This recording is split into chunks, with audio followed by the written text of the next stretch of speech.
भात नदीला आलेल्या पुरामुळे फरशी पूल पाण्याखाली जाऊन गावांचा संपर्क तुटला।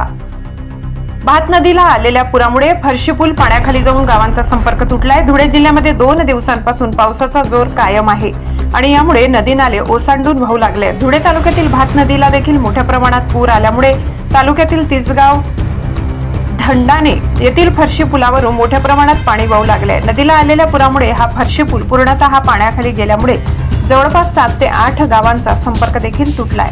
या फरशी पुलाची उंची वाढविण्यासाठी मागणी सातत्याने ग्रामस्थांतर्फे करण्यात येत असून दरवर्षी भात नदीला आलेल्या पुरामुळे या गावांचा संपर्क तुटून नागरिकांना याचा त्रास भोगावा लागतो आणि आज देखील भात नदीला मोठ्या प्रमाणात पूर आल्यामुळे या ठिकाणी या गावांचा संपर्क पुन्हा एकदा तुटलाय आणि त्यामुळे या परिसरातील गावातील ग्रामस्थांचे मोठ्या प्रमाणात हाल होत आहेत। ब्युरो रिपोर्ट, नवापूर गर्जना न्यूज, संपादक अनिल कोराडे।